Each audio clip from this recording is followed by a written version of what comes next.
Oke, bismillahirrahmanirrahim.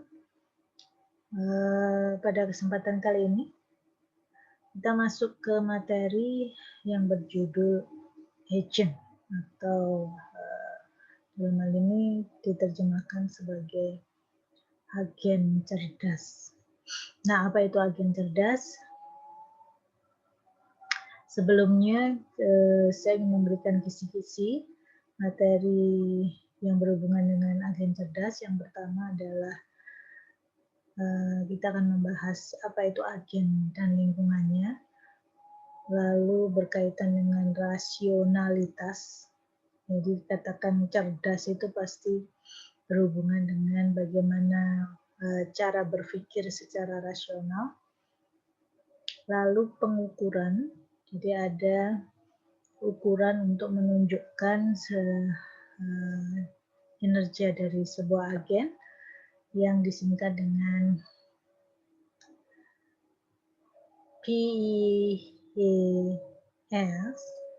jadi performance measure, environment, actuators, and sensor. Jadi keempat kondisi ini yang mempengaruhi jenis-jenis atau yang mempengaruhi agen itu dikatakan cerdas atau tidak ya. Kemudian yang berikutnya adalah macam-macam lingkungan, dan yang terakhir adalah jenis-jenis agen. Oke, kita masuk ke pembahasan yang pertama, apa itu agen? Agen. Nah, ini bukan seperti agen James Bond gitu ya, mirip seperti itu. Tapi dalam hal ini yang dimaksud dengan agen itu adalah agent atau agen itu adalah segala sesuatu yang dapat dilihat sebagai sesuatu yang mempersepsikan lingkungannya melalui sensor dan bertindak atas lingkungan itu melalui aktuator. Jadi segala hal dalam hal ini yang pasti itu bentuknya adalah sebuah sistem ya, yang dia berfungsi, yang kita dapat melihat kemampuan dia dalam mempersepsikan lingkungan melalui sensor, lalu melakukan sesuatu atas jawaban atau suatu action lah namanya gitu ya. Action terhadap lingkungan itu melalui sebuah aktuator. Jadi dalam hal ini ada dua bagian dari agen yang bertindak untuk mempersepsikan lingkungan yang disebut dengan sensor, dan yang bertindak sebagai pelaku. Jadi kalau dia sudah menangkap sesuatu, kemudian mempersepsikan lingkungannya, lalu dia akan melakukan tindakan. Nah, tindakan itu dilakukan oleh komponen yang disebut dengan aktuator. Jadi ada dua ya, sensor dan aktuator. Contoh manusia kita bisa katakan sebagai agen manusia, di mana agen manusia ini memiliki sensor yang mempersepsikan lingkungan, baik itu mata, telinga, ya, tangan, itu berfungsi sebagai sensor.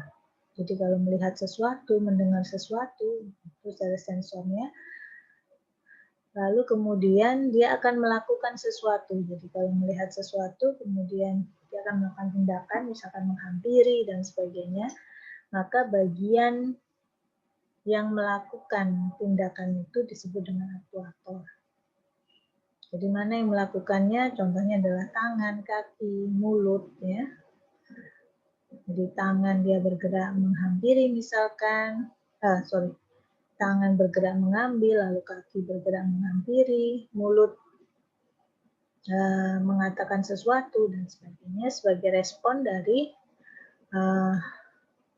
kegiatan dari sensor pada saat dia mempersepsikan apa yang ditangkap oleh sensor tersebut. Oke. Nah, kalau itu agen manusia, kemudian kalau agennya berupa robot misalkan, nah maka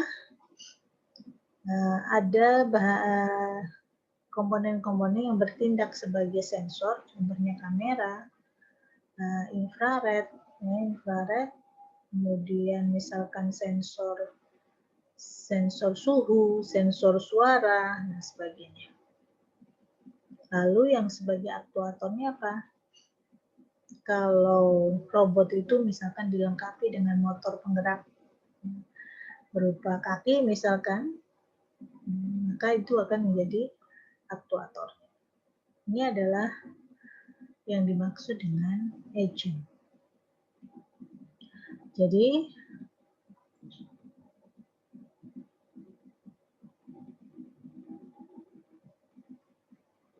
ini kita lihat agent, ini adalah agent. Dia menangkap, kalau digambarkan seperti ini, dia menerima persepsi dari lingkungan. Ini anggaplah ini adalah lingkungan. Ya, dia mempersepsikan apa yang ada di lingkungannya menggunakan sensor, misalkan mata. Lalu kemudian dia akan melakukan gerakan, action terhadap apa yang dia tangkap. Nah, sebagai action itu yang dilakukan oleh aktuator, bisa tangan, kaki, mulut, dan sebagainya.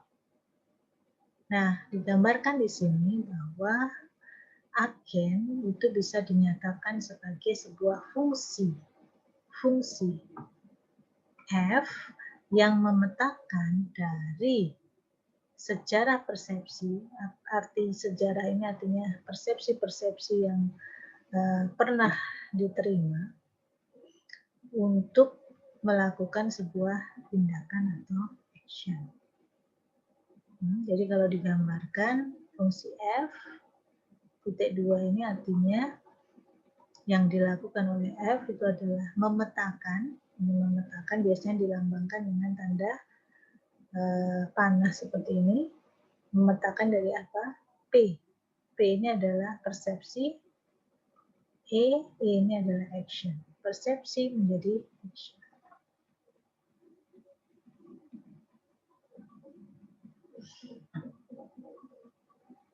Nah, kalau diwujudkan dalam menjadi sebuah program, maka program agen itu berjalan pada sebuah arsitektur fisik untuk menghasilkan fungsi agen tersebut.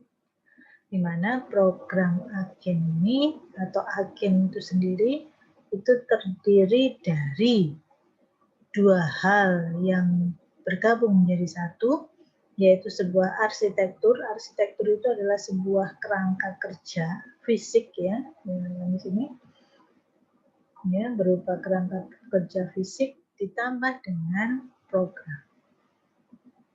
Ya, ditambah dengan sebuah program. Program inilah yang bertindak untuk mempersepsikan.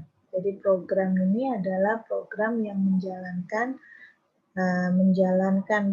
atau melakukan proses persepsi maupun melakukan proses action-nya. Nah, kemudian arsitektur ini apa? Arsitektur itu ya yang merangkai sensor dan aktuator. Ya, jadi ada arsitekturnya, ada programnya. Kita lihat contoh sebuah agen yang disebut dengan dunia penyedot debu. Jadi digambarkan di sini agennya adalah agen penyedot debu, di mana penyedot debu ini dia akan mempunyai persepsi terhadap lingkungannya, apakah lingkungannya itu kotor atau bersih. Jadi dia akan melihat misalkan di sini yang bulat-bulat ini itu adalah kotorannya atau dia bersih. Nah, kemudian dengan melihat persepsi itu, Lalu kemudian dia melakukan tindakan, action. Actionnya apa? Actionnya dia mungkin melakukan tugas untuk menyedot, atau diam saja, misalkan kalau dia sudah bersih, sudah diam, atau bergerak, berpindah dari satu ruang ke ruang lain. Digambarkan di sini ada 2 buah ruangan yang harus dibersihkan oleh dunia penyedot debu ini, oleh penyedot debu, agen penyedot debu ini. Jadi ruangan A dan ruangan B. Ruangan A dia ada kotorannya, ruangan B ada kotorannya. Mula-mula penyedot debu ini ada di ruangan A.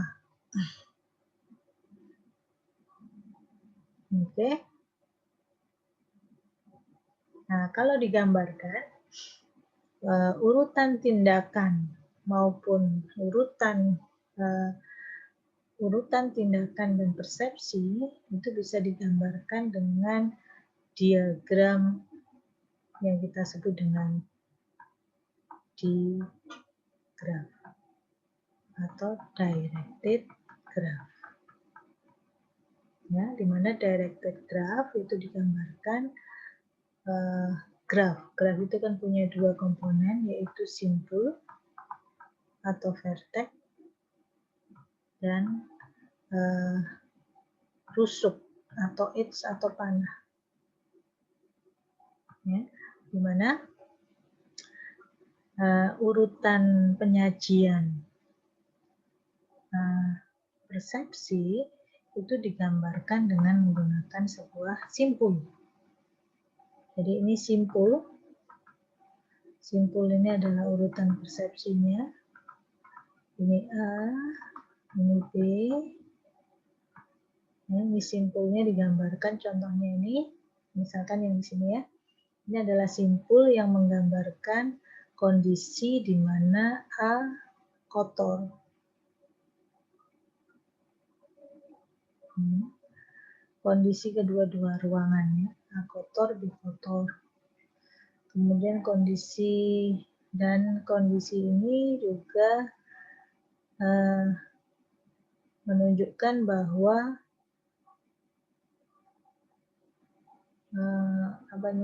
penyedot debunya ada di A. Penyedot debunya ada di A. Dan dua-duanya kotor. Kemudian untuk kondisi yang kedua, yang di sini, kalau saya tulis 1, ini 2. Kondisi yang kedua, penyedot debu ada di B, dua-duanya kotor. Kemudian kalau yang ketiga, penyedot debu ada di A, A-nya bersih, dan seterusnya. Ini kondisi 4, kondisi 5, kondisi 6. Oke, ya. Nah, kalau diperhatikan, perubahan dari kondisi 1 ke kondisi 2 ini terjadi kalau ada tindakan penyedot debu ini berpindah ke kanan. Jadi dari A berpindah ke kanan, dia menuju ke B. Jadi dia akan berubah menjadi kondisi 2. Ya. Kemudian sebaliknya, kalau dari kondisi 2 ke kondisi 1, ini juga bisa berubah. Ini kita lihat panahnya di sini. Nah, ini panahnya menunjukkan bahwa dimungkinkan ada perubahan dari kondisi 2 menjadi kondisi 1. Dengan cara bagaimana? Dengan cara adanya tindakan bahwa penyedot debu ini bergerak ke kiri. Kalau bergerak ke kiri, dari B dia berubah menjadi A. Maka kalau kita perhatikan, edge-nya atau rusuknya ini mempunyai label yang berupa tindakan. Right itu gerak ke kanan, left itu gerak ke kiri, sedot, ya, S itu sedot, kemudian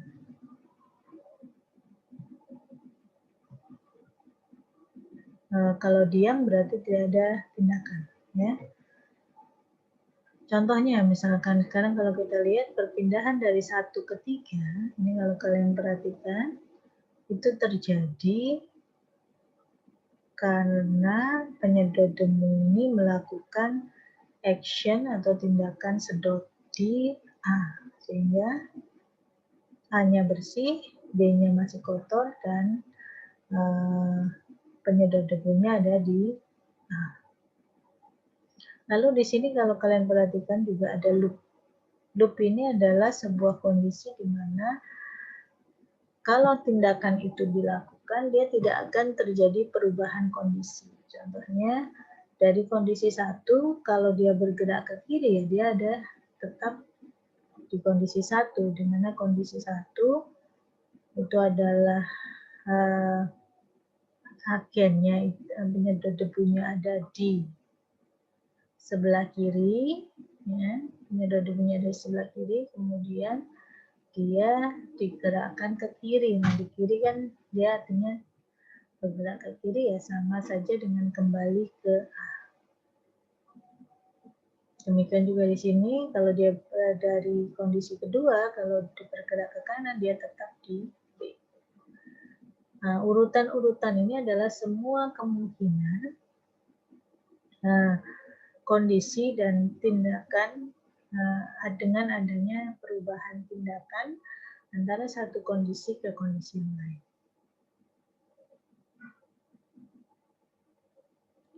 Sehingga apa yang dilakukan oleh agen penyedot debu untuk mencapai kondisi yang diinginkan, di mana yang namanya agen penyedot debu pasti akan melakukan pembersihan baik di ruang A dan ruang B, di mana kondisi itu tercapai pada state 7 dan state 8. Nah, langkah-langkah apa yang harus dilakukan oleh penyedot debu itu? Tinggal kita mulai dengan menentukan path, jalur, mulai dari kondisi mula-mula. Misalkan kondisi mula-mulanya adalah 1, ya, sehingga dia mencapai kondisi terakhir bisa 7, bisa 8. Kondisi terakhir adalah kondisi yang bersih. Maka untuk bisa mencapai kondisi 7, dia harus melakukan tindakan ini, sedot, kemudian bergerak ke kanan, ya, bergerak ke kanan, lalu sedot, sehingga dia mencapai kondisi 8. Nah, ini adalah path yang paling optimal atau paling cepat.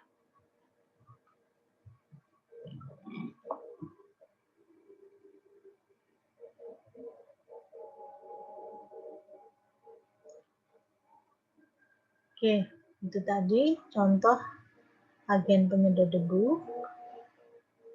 Nah, sekarang kita akan membahas mengenai agen rasional.